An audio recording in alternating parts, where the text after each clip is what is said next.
Right leg. Hello, hi, it's Sunday afternoon, and for some of you that don't know me, I'm Dr. Louise Newson. I'm a GP and menopause specialist. I work in Stratford-upon-Avon with other GPs who thankfully are going to be online today answering some of your questions. So if you see answers from Zoe Hudson, Rebecca Lewis and Sarah Ball, then they're just going to help answer some of the questions. So I've been absolutely overwhelmed with questions that I have received about surgical menopause and endometriosis, which is what I thought I'd talk about today. For some of you that might not have listened, I have done Instagram lives during lockdown. It's just a little way of being able to give you some of my experience and knowledge and share my brain with you all. So I've spoken just generally about menopause, about HRT, about menopause for women who have had cancer as well.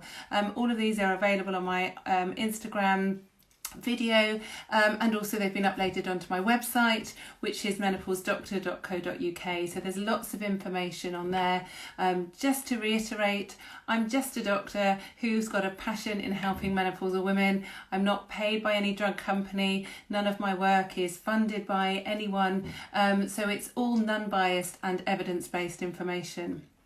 So surgical menopause, what is it? A lot of people don't even know what it means. And so basically, a surgical menopause means it's a menopause that has happened because of surgery. And so, as you know, if we take a step back before I launch into about surgical menopause, I'm going to just recap about what the menopause is. Menopause, menstrual cycle is the meno bit, pause is stop, so it means when our periods stop. And for most women it's because their hormones naturally reduce, and because they naturally reduce, people have a deficiency of estrogen, and also there's another hormone, progesterone, and another one, testosterone, that are released by our ovaries. So it's a gradual decline. People become perimenopausal, which means they have symptoms around the time of the menopause, and then their periods stop, and after a year they become menopausal.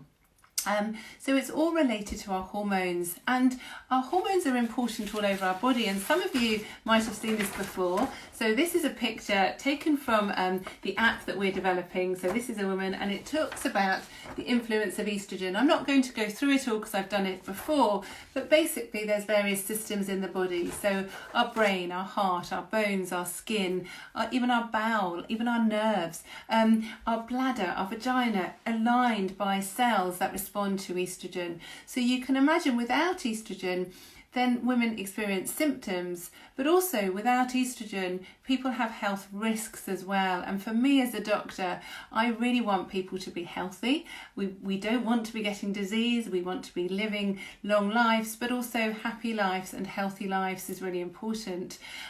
So the menopause isn't just about symptoms, it's about a long-term female hormone deficiency, and that we will be deficient of hormones forever. Once our ovaries start working or are removed, then we won't replace those hormones naturally. You can't take anything or do a certain amount of exercise or eat a certain amount of food to replace those hormones, and that's why it's really important to know about how hormones work.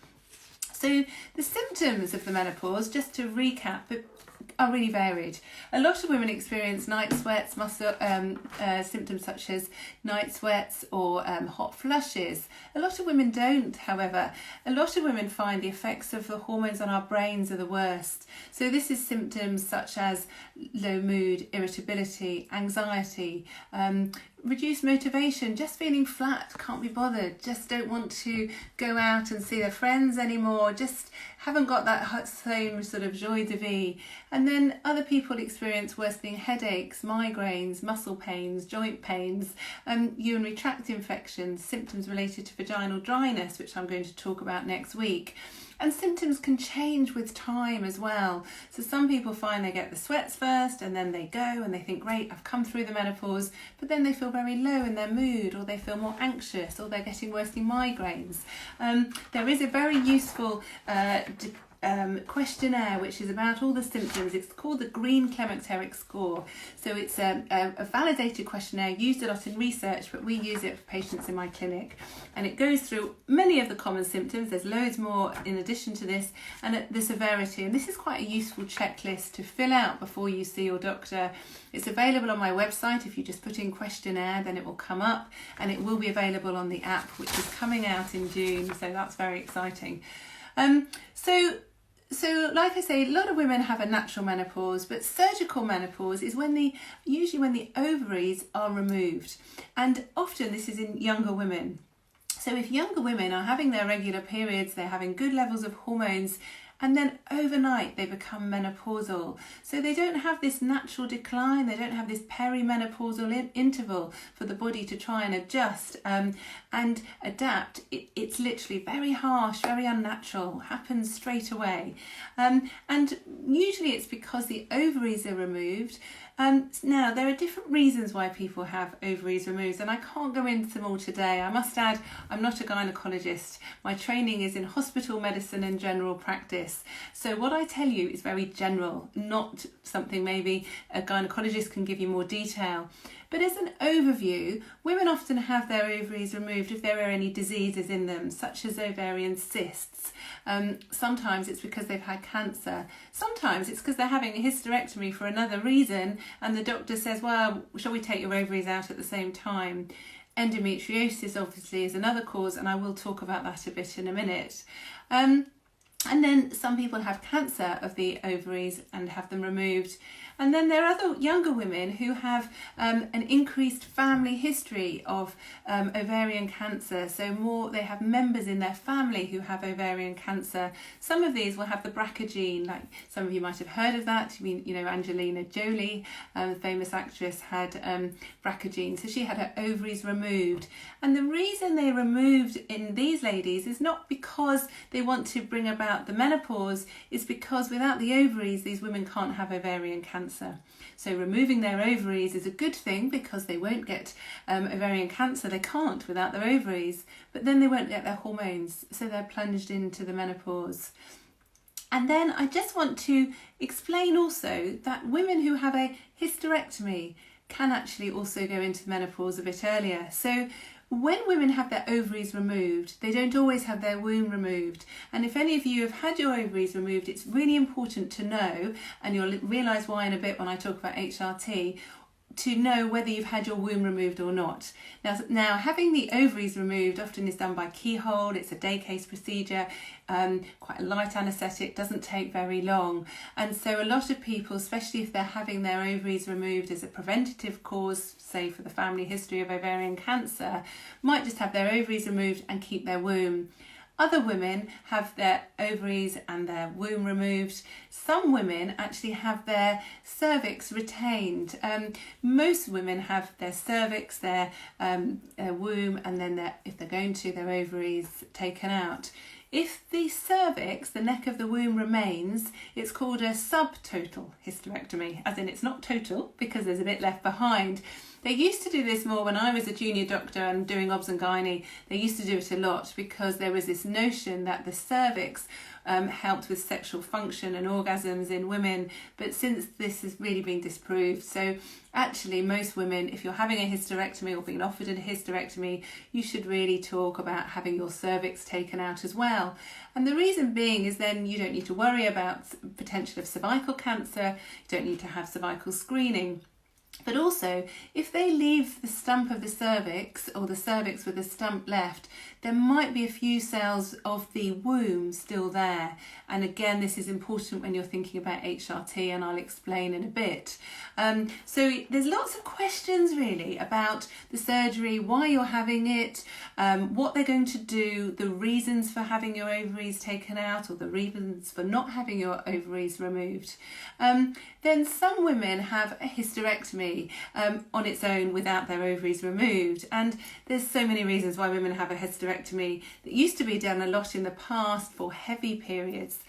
Now, thankfully, we've got treatments such as the Mirena coil, which often really works very well. It's a coil with some progestogen in it. It can be used for 5 years. So it often women don't have periods on it. After 5 years, it can be replaced. So heavy periods is less of a cause or a reason for having a hysterectomy. A lot of women have fibroids that can sometimes be troublesome, polyps. Some people have thickening of the womb, something called hyperplasia. And then some women have cancer of the lining of the womb and have that removed. And there are different types, different grades of endometrial cancer. So some women just have their womb removed. Other women have more extensive surgery. So they have the ovaries, the fallopian tube, sometimes the surrounding tissue as well. So there are different degrees or different almost severities, if you like, of having a hysterectomy. Now, if a woman has had a hysterectomy, so this is just the womb removed and their ovaries conserved, you would think they would still have ovarian function, so their ovaries would still be working fine. But actually, research has shown that probably around a third of those women who have had just their hysterectomy actually go through the menopause earlier. So it's very important to be very in tune with potential symptoms of the menopause, because most of us know that we're menopausal, or eventually know. It took me a while to realise why I was getting symptoms, because our periods change. Now, if you've had a hysterectomy, say in your 30s, and then in your 40s you're suddenly experiencing low mood, reduced energy, you're putting on some weight, you've got headaches, you'll probably think, oh, it's my job, it's my children, it's life. You won't realise that actually your ovaries are failing earlier than they should be. And as you know, if you've listened to previous Instagram lives, there's no single blood test that's going to tell you whether you're menopausal or perimenopausal.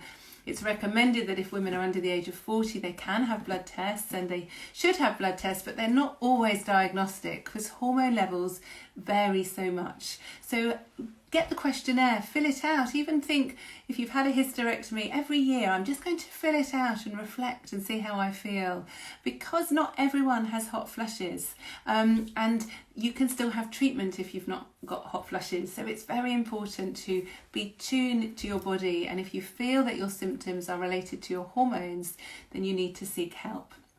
So it's very difficult to know from the research the average age of the people having an earlier menopause if they've just had a hysterectomy and have their ovaries still in. And we don't know why it happens. Some people think it may be because the blood supply to the womb and the ovaries is similar and it might be disrupted in the operation.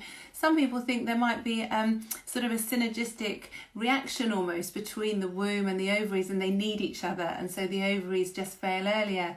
And of course, as you know, if you listen to my Instagram live on younger women with menopause, around 1 in 100 women under the age of 40 have an early menopause.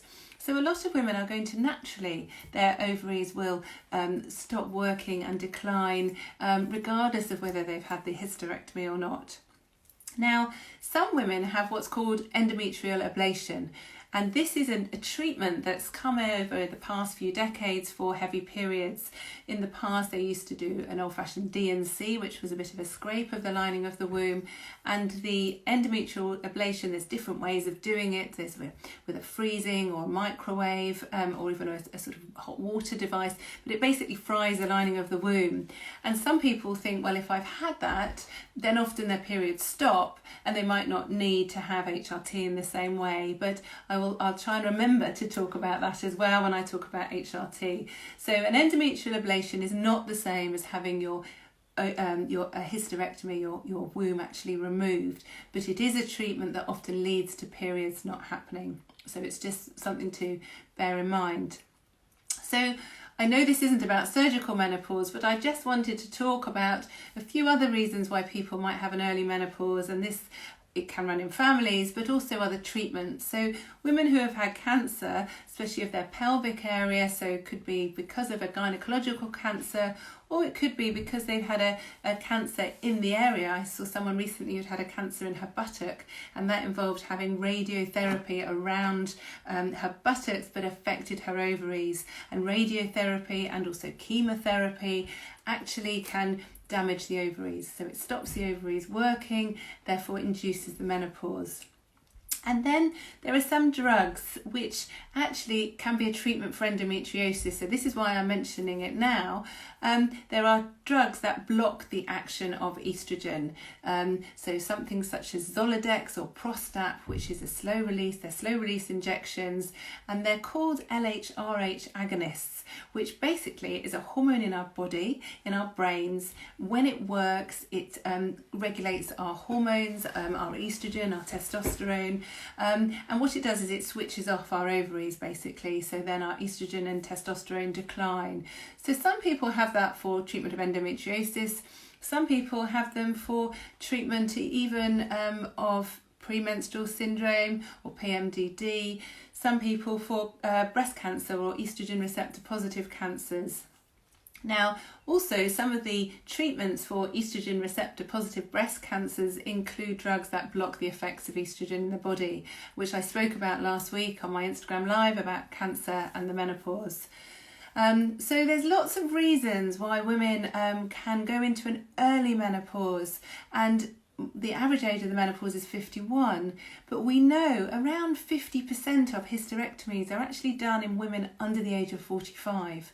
So that's a lot. There's a lot of women out there, and I'm experiencing that by the volume of questions and messages that I've been receiving, and also the volume of women we help in my clinic who are young, who have had hysterectomies, who haven't had the right help.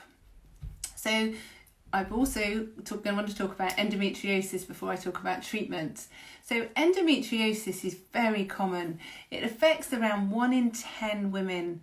Yet when you read the statistics, it's really sad. It can take often a decade or more for women to have a diagnosis made, and it can cause a lot of symptoms and a lot of psychological symptoms as well, and it's very difficult for a lot of women who are living with endometriosis who are not receiving the right diagnosis and the right treatment.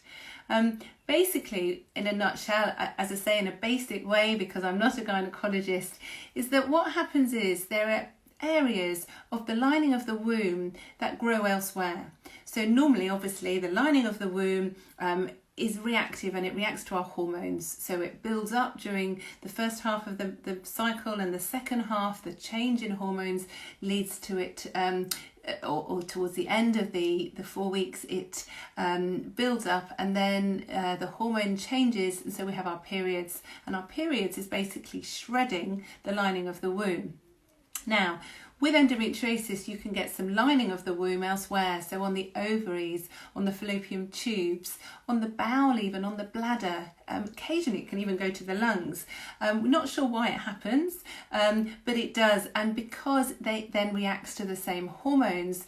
But you can imagine if you have, say for example, a bit of endometriosis on your bowel, and then you've got it stimulated by the hormones, then it will build up with the estrogen, with the surge in progesterone, it will try and shred, but it doesn't have anywhere really to shred. It's not got the womb to bleed into, if you like.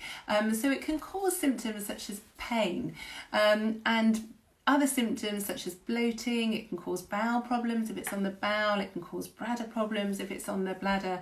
And often the symptoms are cyclical. So this is a real key for trying to diagnose endometriosis. If women say that these symptoms such as tummy ache or urine problems come and go, and you can almost map them out, so they have a sort of 3-4 week cycle to them. I'm not going to go into the diagnosis here, but Endometriosis UK is a great website, it has some really good information on it. But because the endometriosis it can still affect the womb. Women can get a condition called adenomyosis as well, which often can be linked. You can get them separately. But because it affects the womb, the fallopian tubes, the ovaries, a lot of women are recommended to have surgery. But before thinking about surgery, one of the treatments for endometriosis is the contraceptive pill, which can work very well, especially if it's taken back to back without a break. Some people are recommended a Mirena coil, which, as I've already said, is a coil with a synthetic progestogen that protects the lining of the womb, makes it thin, and it can damp down endometriosis if it's localised near the womb. And those women won't get periods, but they can still develop menopausal symptoms, so they still need estrogen on top. And then some women, what a lot of gynecologists do is give these LHRH agonists before surgery to see if removing hormones actually helps the endometriosis, because as you can imagine, if you don't have your hormones, you're not going to get this fluctuation, then you won't get these symptoms. And so giving a treatment such as the Zoladex or Prostap injections stops the hormones, and a lot of women find they get great relief with their endometriosis, which is wonderful. But then I've already said, without our hormones, we get menopausal symptoms, a lot of us, but also we've got this risk of heart disease, osteoporosis, dementia, diabetes. If we live for a long time, so decades without our hormones, it increases our risk of conditions. So a lot of women are told all about endometriosis, told about this treatment, have the injection, and then they're floored because they've got no hormones. So if you are going to, or you're taking a treatment such as Zoladex or Prostap or one of these other LHRH agonists, you need to talk to your doctor about having what's called add-back HRT. So basically what you do is you take HRT in a low dose, and it's a level dose. And because it's a level dose, you don't get the same stimulation of the endometriosis, but you get improvement of your symptoms, which is great, but also replacement of these hormones. So this risk of future diseases such as heart disease and osteoporosis is reduced by these hormones. So it's very important that if you're seeing an endometriosis specialist, then you have a discussion about hormones as well. And some endometriosis specialists don't have the same training as we do as menopause specialists, and we work very closely with different gynecologists and endometriosis specialists. In Birmingham, we're very fortunate to have a specialist called Chris Mann, who works in Birmingham, who is one of the leading authorities in endometriosis, and it's very useful to pick his brains because clearly I'm not the gynecologist and he's not a menopause specialist, so we can complement each other in our work and help patients, because obviously that's what it's all about. So that's a bit of an overview about endometriosis. So a lot of women who have endometriosis end up having a surgical menopause, and the treatment, the type of surgery really varies depending to the extent of endometriosis. And endometriosis is a very complicated condition because there are some women who have very mild symptoms, yet when the surgeon does a laparoscopy or does surgery, he or she finds that they have very extensive disease. Whereas other women might have very severe disabling symptoms, but actually when they have an operation, they're found to have hardly any disease at all. So the severity isn't associated with the extent of the disease. So some women might find they've had more extensive surgery than they were expecting. But if they've had a hysterectomy and or oophorectomy, then it's likely they're going to have an earlier menopause. If you've had an oophorectomy, both your ovaries removed, then you're guaranteed to have a surgical menopause. You can't hide away from it, it's going to happen. So all the work that we do in my clinic and all the education that I do is based on the evidence, based on guidelines, and we've got very good menopause guidelines in the UK called the NICE Menopause Guidelines on Diagnosis and Management of the Menopause. NICE stands for the National Institute of Health and Care Excellence, and this is what all healthcare professionals should achieve to work out of. And they're very clear in their guidelines that if women are experiencing symptoms that could be related to their menopause, then they should receive individualised help. But they also say that if a woman is going to have a hysterectomy or oophorectomy, then they should discuss with their surgeon or the surgical team before surgery. Now this is quite hard, and increasingly I speak and see to so many women who are not told anything about their hormones, or they might have the word menopause mentioned but think, oh, it's just something that's going to cause symptoms. And a lady told me in my clinic last week that her surgeon said, well, let's see how you get on after your operation. If you can get through the menopause by yourself, then that's fine. Just come back if there are any problems.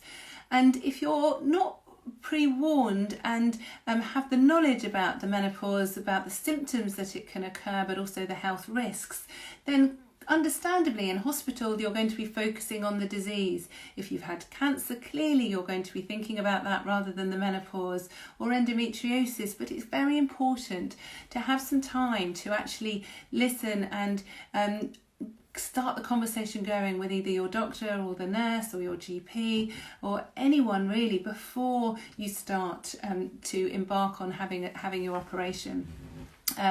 Because it's so important that you get the right treatment plan and you know where to go for help. And for those of you who have listened to me talk about early menopause, essentially as a rule of thumb, if a woman is under the age of 51, which is the natural age of the menopause, then they should receive hormones. Certainly under the age of 45, they have to have a very good reason not to be given HRT. So women who wouldn't take HRT in the first instance are women who have had an estrogen receptor positive cancer, usually a breast cancer in the past. But other than that, if you haven't had an estrogen receptor positive breast cancer, then the vast majority of women should be taking HRT if they're under the age of 45. There's a lot of women who are incorrectly told they can't have it. And you have to think about it in a similar way to having any other hormone. So for example, if I was a surgeon, which I'm not, if I was a surgeon and was taking out someone's thyroid gland, then it would be negligent of me not to give thyroxine after to replace the hormone that our thyroid gland produces. And it's a knee-jerk reaction in the hospital. They have a thyroid gland taken out, they're given thyroxine. So if your ovaries are taken out, why on earth aren't we given our hormones back? And I wish I knew the answer to this, and it's absolutely frustrating. And I think it's actually quite scandalous that women are not given their hormone or even allowed to have the choice of a hormone to replace what their body should naturally be producing until the age of 51. There are obviously many advantages of taking it over the age of 51, but young women, and this is usually young women who have a surgical menopause, it's inexcusable if they're not offered hormones. Now, some women take the contraceptive pill, but if you've had a hysterectomy, you're not going to need contraception because you haven't got a womb. So you don't need contraception, and actually there's more evidence for the longer term healthcare benefits of taking hormones in the form of HRT. So unless you really want the pill, or unless there's a big reason for having the contraceptive pill, you should go for HRT every time. Now, if we look back in time, because it's always interesting to me to look about where we are with HRT. We're in a modern society, we're in 2020, there's Me Too going on, there's lots of really great work for women. But HRT is just, and menopause care is so neglected, and I'm not going to start talking about it because I won't stop, and I need to carry on talking about treatment, but it drives me mad. Before 2002, which is when a study called the Women's Health Initiative study came out, which I've mentioned in an earlier Instagram Live, around 90% of women received HRT after a hysterectomy. 90%, which is what it should. The vast majority should. And a lot of those women, around 40%, were taking it because of the health benefits it affords. So these are women who managed to get through after their surgery without any or many symptoms that were affecting them, but they took it in the same way that you take a treatment for blood pressure or you take a treatment to reduce your cholesterol. They were taking it to prevent future disease. Now, do you know what the number is? I was really sad when I read this. It's 15%, not 50%, 15%.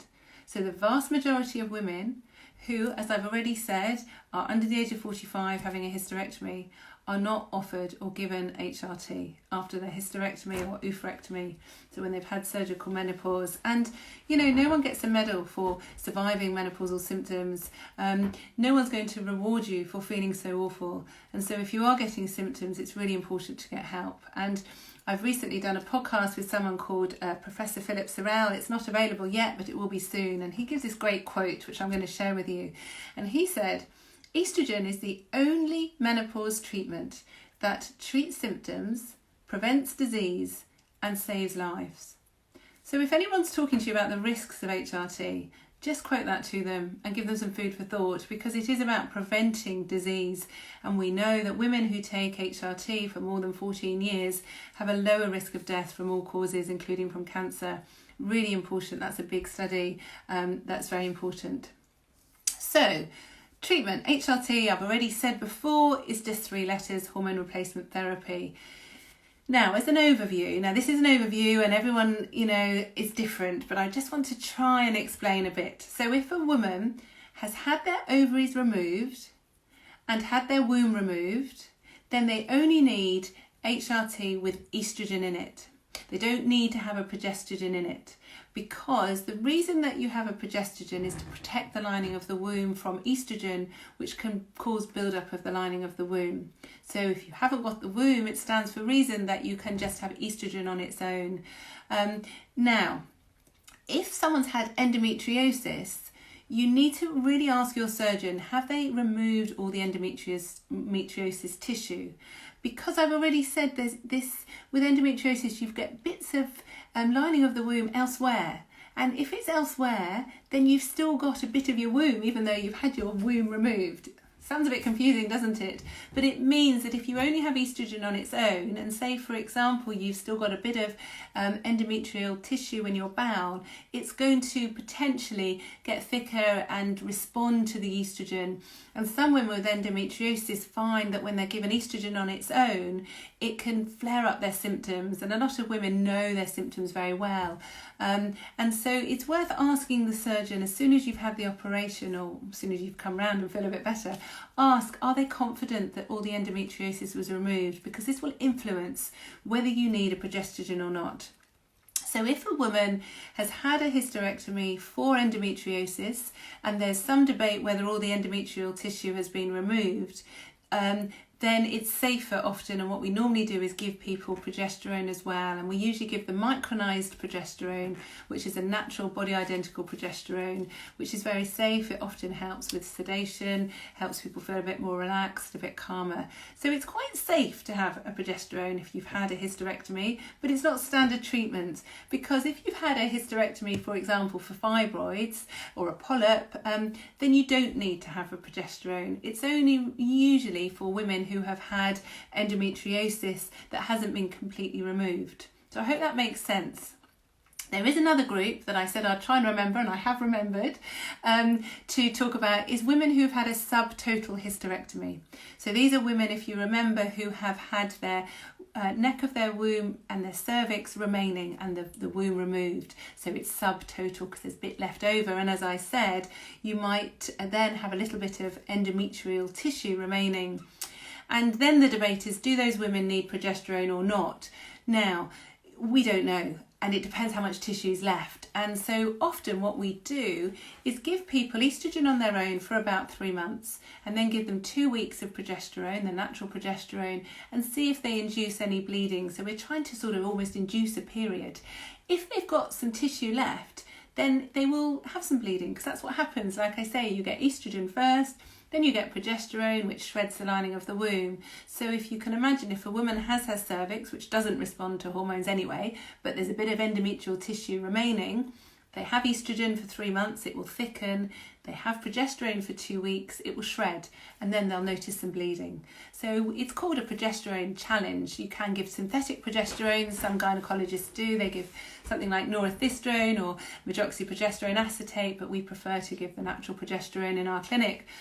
So if a woman then has bleeding, then she would be recommended to take progesterone as well. But if she's had no bleeding, we can be reassured that there isn't any of this endometrial tissue left. And so then she can continue just taking estrogen only.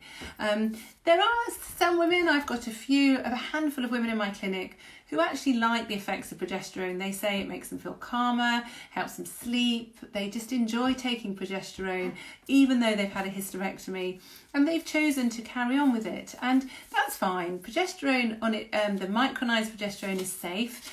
There is some evidence it helps with vasomotor symptoms. There is some evidence it helps strengthen bones as well, so help with osteoporosis. We don't need it if we haven't got a uterus, but if you choose to have it because you like it, then that's fine as well. So with medicine, nothing's black and white. It's all about just sharing the decision making. Some women don't tolerate progesterone very well. So if you've got endometriosis, you've had a hysterectomy, but you've still got some ectopic tissue left, and you've been advised to take progesterone and you're really struggling, then that's really difficult. And there are ways of minimising progesterone, which I have mentioned before in my body identical HRT. So it can be used vaginally, we can reduce the amount that's given. But obviously when you've got endometriosis and you're just having estrogen, that can flare it up. So sometimes we give combination tablets. The safest one in the UK is something called Femiston, which contains digestidone, which is one of the safer progestogens, or there are other progestogens. So there's always options, and it's really important that women are given the right choice. Now, there's so much to take on board. I'm really sorry, but I hope this is helping. With estrogen, I've already said, give people estrogen when they've had it. And a lot of women have emailed me or messaged me and said, well, I'm on estrogen and I'm still getting symptoms. Can I increase? What do I do? So the simple answer is yes. There isn't really a maximum amount of estrogen. So as I've already said, estrogen is safer through the skin as a patch gel or the spray that we've got now in the UK. It goes through the skin straight into the bloodstream. So then it bypasses the liver, which produces our clotting factors. So there's no risk of clot. So it's very safe. But a lot of younger women who have had a surgical menopause need higher doses. So with the I've got it here, you've seen it before, the gel, the pump, it's a pump that you press down to get this clear gel. I'll just show you for those of you that haven't seen before. I'm not great with the camera, but you can see it's just a gel, and it's rubbed onto the outside of the arms or the inside of the legs. It can be rubbed anywhere, to be honest, because it's just a way of getting through the skin. That's the way it's licensed, but you can put it on the lower leg, you can put it on your tummy, your back, put it on your face, but it's not really going to be there. I don't think it's going to help your skin. So, but usually arms and legs, you put it on. Now, the average dose is 2 to 4 pumps. But you can imagine if you were in your 30s and had a surgical menopause, your body needs higher amounts of estrogen. And that's what it's used to having. And you've suddenly gone from having good amounts of estrogen to nothing overnight because your ovaries have been removed. So a lot of women need higher doses. So we have some women in our clinic who are on 8 or 10 pumps a day. Clearly you might run out of skin. So often we recommend using patches and the pump sometimes, or now we've got the spray, so you can be more adaptable. The pump you can use morning and night. I've got some women who use it morning, lunchtime and night, so they get enough in. Some women use more than one patch, so the biggest single dose of patch is 100 micrograms. Some people use 2 patches, so that makes 200 micrograms. Some people use 3, which is 300 micrograms. So that seems a lot, and a lot of doctors, a lot of women get scared thinking, oh my goodness, what's going to happen to me? Well, I've already said, women who have a hysterectomy do not have a higher risk of breast cancer if they take estrogen, because estrogen is the good part. The whole risk with breast cancer is related to synthetic progestogens, not estrogen. So this whole myth that estrogen causes estrogen receptor positive breast cancers is wrong. 1 in 7 women worldwide will get breast cancer. So if you think 1 in 7 women taking HRT worldwide will get breast cancer, but that doesn't mean it's caused by their HRT. And in fact, studies have shown that women who have an oophorectomy and a hysterectomy who take HRT in the form of estrogen actually have a slightly lower risk of breast cancer. Isn't that interesting? So all you've got to think about is you're replacing your hormones. You're not doing anything wacko. You're not giving yourself anything weird. You're just replacing your hormones. And so you should continue taking that until at least the age of 51, because that's the average age of the menopause. But as many of you know, the studies and the research is very clear. You can continue taking HRT forever. And the reason being is that you're going to replace those hormones your body's missing, and it's not all about symptoms. So for example, I take HRT, as many of you know. I could stop taking my HRT tomorrow and I might have got through my symptoms, because taking HRT doesn't delay your menopause or delay your symptoms. It will just treat as you would be on that day. So I might stop it and think, great, I've got rid of all my symptoms. But as soon as I stop it, I've got low hormones in my body. So I'll have increased bone turnover, increasing my risk of osteoporosis. I'll have no estrogen in my brain, increasing my risk of dementia. I'll have increased inflammation in my blood vessels, increasing my risk of heart disease. So the reason that I personally will take HRT forever is because the evidence and guidelines say I can, but also because it's replacing my hormones and helping me reduce my future risk of disease. So women can continue on. We often do an estrogen level in our clinic because it's useful to see that the estrogens being absorbed, gives us a rough idea, but rough is a really important word. You can't, it's not like trying to, if you're on thyroxine and you do your thyroid blood test, or if you're diabetic and you do your blood sugar levels, hormone levels vary so much in women who take HRT and in women naturally anyway. So it's only a guide. The symptoms is the most important. So that symptom checker that I showed you at the beginning is very useful. And if you are still experiencing symptoms, especially the hot flushes and night sweats, then this is often related to low estrogen levels and you can increase. So even though you're having more than the licensed maximum, so the licensed maximum, for example, of the gel is 4 pumps, a lot of women find that they need to have 6 or 8 pumps to really improve their symptoms, and that's fine. So the other hormone which I have mentioned before is testosterone, and testosterone is another hormone our ovaries produce, and interestingly we produce more testosterone than estrogen before the menopause. It's a male hormone, it's the same hormone as men produce, they produce higher amounts, but we produce it from our ovaries and it's very important. And we have cells that respond to testosterone all over our body. So we have cells mainly in our brain, but also in our muscles, in our joints, in our heart system, in our vaginas, everywhere. They get everywhere, the same as estrogen receptor cells. And so without our ovaries, you can imagine that our testosterone goes very quickly. Our adrenal glands produce a little bit, but our ovaries are very important. And if you look at the way testosterone declines, it is quite a gradual decline as we get older. And some people think it's an age-related decline as opposed to a menopause-related decline. But who cares what it's caused by? If you have your ovaries removed and you're 30, your levels should be quite high, and then suddenly they've gone. Overnight, you've hardly got any testosterone in your body.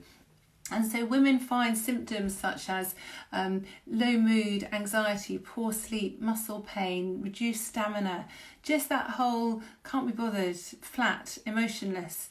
Often those symptoms are due to testosterone. So you can have all the estrogen you like in the world, but it's not going to stimulate those cells that need testosterone. And the problem with testosterone in the UK, but also worldwide really, is that we don't have a licensed preparation. And again, I'm not going to start talking about this because it gets me so cross, but I do think it's absolutely outrageous and scandalous that women aren't allowed their own natural hormone back. I can't imagine castrating a man and saying, sorry, you can't have your testosterone back. It wouldn't happen.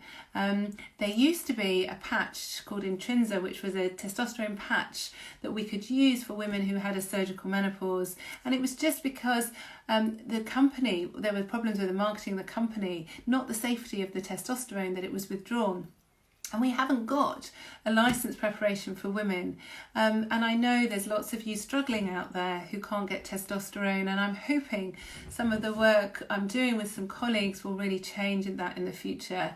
So there are different ways of having testosterone. Do not buy it over the internet from someone you don't know. Don't get it from a source where you haven't had a proper consultation. It's really important.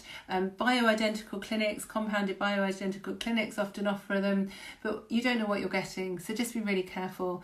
I've had some patients who have pretended to be their husbands and put into some of these online pharmacies and got hold of testosterone that way. It's too dangerous. You shouldn't be doing this. You should really receive the right help. We all deserve the right help. It should be available, and it should be available on the NHS.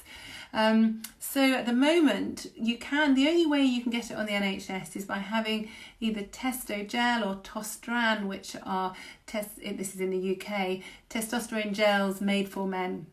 And you have to use a lower dose, but you have to be very careful with the dose that you use, and you should have your blood tested to make sure that you keep within the female physiological range. We prescribe in my clinic something called Androfem, which some of you have seen. I've got a tube here. It's a pink tube, which clearly shows it's made. Well, it's very sexist, isn't it? But anyway, it's a pink tube for women. It's a regulated hormone. So this is a regulated cream. It's not body, it's body identical, but it's not compounded bioidentical. So it's regulated. We know what it is. The MHRA, which is the regulatory authority in the UK for medicines, say that we can prescribe it privately because we don't have a female alternative. It's expensive because each tube is about £80. You shouldn't be paying more than that if you're offered it elsewhere for more money. But it works out about 80p a day because each tube lasts around 100 days because it's a pea-sized, very small amount that's used, rubbed onto the thigh. So 80p a day, it makes a big difference for a lot of women. And so if you're still experiencing symptoms, but you think it's related to testosterone, then you should try and see a doctor who specialises in the menopause. Sometimes this is a gynaecologist, sometimes it's a GP with a special interest. Sadly, there are very few menopause clinics, which is very frustrating for me and the colleagues that I work with. But we work closely with GPs and we do a lot of education.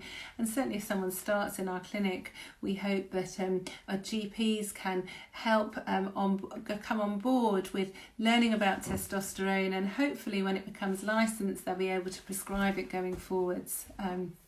So the other thing to mention also, which I'm going to, like I say, talk about next week, is vaginal dryness. So some women are still experiencing symptoms such as burning, discomfort, itching, difficult sit down, painful sex, and or recurrent urinary tract infections, increased frequency of passing urine, getting up in the night to pass urine, having a bit of dribbling, a bit of incontinence. And this is often related to the low estrogen levels that occur in the vagina and also around the bladder and the urethra, the tube that we wee out of, because these cells respond to estrogen but also testosterone as well. So there are local treatments such as pessaries, gels, sort of creams, and even a ring that releases estrogen slowly, which I'll talk more about next week. But about a fifth of women who have systemic HRT, so this is estrogen, testosterone and possibly progesterone, still need to have these pessaries or vaginal treatments. So, and it's safe to have both. So if you're suffering with those symptoms yet you're on HRT, then you can ask for those as well, which are available on the NHS. So it's very important that people have the right balance, and obviously our app is going to be called Balance, so there's a play on the words here, but balancing your hormones is really key. And some women find that they're okay for a few years and then they feel worse again, and this is often that your body just needs to have slightly more. And you can imagine if you're on 8-10 pumps, for example, when you're in your 30s, you might find you only need 6 pumps when you're in your 40s, and then 3 pumps when you're in your 50s, and then maybe just 1 pump a day when you're in your 90s. So it can vary and change, but we know that if women don't have enough estrogen, then they have an increased risk of all these conditions. And so when you're talking to your GP about your symptoms, it's important to think about your future health as well. And we know that women, for example, who still have hot flushes and night sweats, the vasomotor symptoms, have an increased risk of heart disease and osteoporosis. So I always think it's a bit like if I'm managing, or when I was a GP, if I was managing someone with diabetes, I would want to get their sugar level completely normal. It wouldn't be good enough to have it just a bit better but still high, because that increases their risk of future conditions, coincidentally the same as heart disease. So with estrogen, it's the same. It's not good enough to say, well, I feel 50% better, but I'm still really affected by my symptoms. If that's you, then it means your dose isn't right, and you need to see someone to talk about the dose changing. Some people find they don't absorb it properly through the patches. I've spoken to women that have had to put Tegaderm or tape over the patches to get it to stick.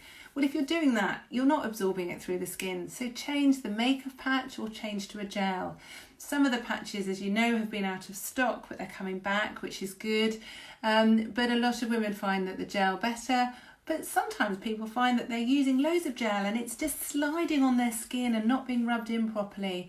And if that's the case, then you should either use a different type of gel, because there is another manufacturer who makes a gel, or change to the spray or change to a patch.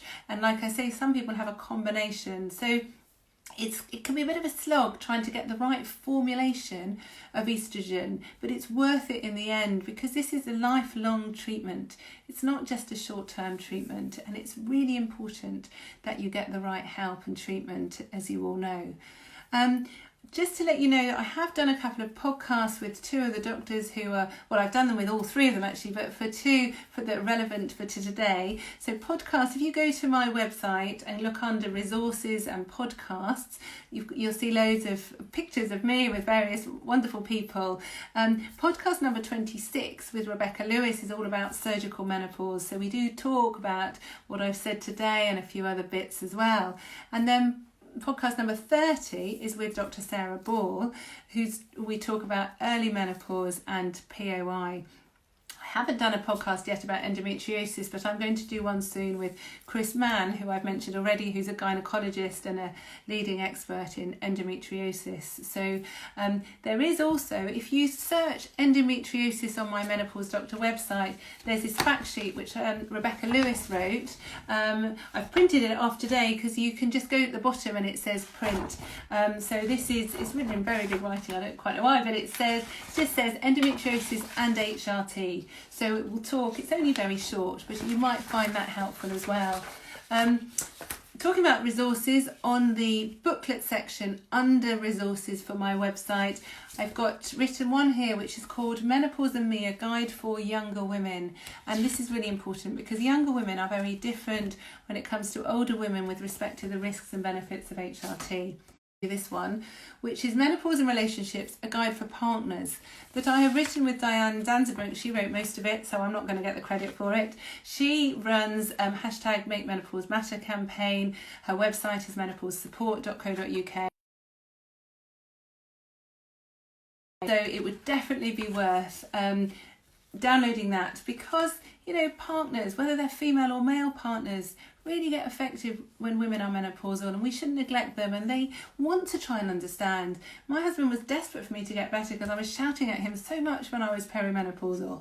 He was close to just throwing the towel in after 25 years of being together because I was so vile. So if he'd read this, he might have realised it wasn't all my fault. My hormones were low and affecting my brain. And then there's two books that I want to mention. I've mentioned this before. It's called Estrogen Matters by Avrum, A-V-R-U-M, Blooming, B-L-U-M-I-N-G, who is another very inspirational, amazing man who was a professor of oncology and medicine in America. And he's written all about the health benefits of estrogen. And if you're not convinced by what I'm saying, then I would read this, and you can get it from Amazon. I've done a podcast with him as well, which is worth a listen. And a lot of you know about my book, the Haynes Menopause Manual, which does have some information about surgical menopause and also menopause in young women, also about for partners.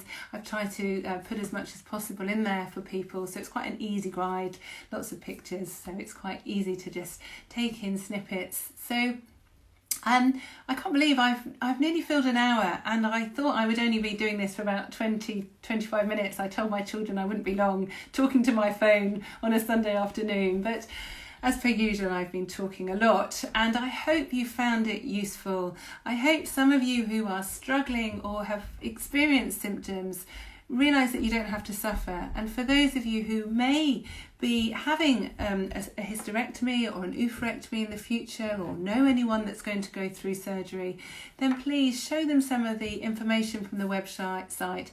Look at the nice guidelines, be empowered, because so much of my work is really just being able to give women choices. I've talked about it before, but it's not just about HRT. There's no point me taking HRT and smoking 20 a day and not doing any exercise, because my risk of heart disease and osteoporosis is still going to be there if I don't look after myself. But taking HRT often helps because people feel better. But it's really important that we look at our diet, we look at our exercise, we look at our sleep, we look at our well-being. And even it's so much more difficult now, isn't it? I was having lunch with my family just before recording this, and we were saying, gosh, we're now in week 7 of lockdown. One of my My eldest daughter, her school shut 7 weeks ago today. That's longer than the summer holidays.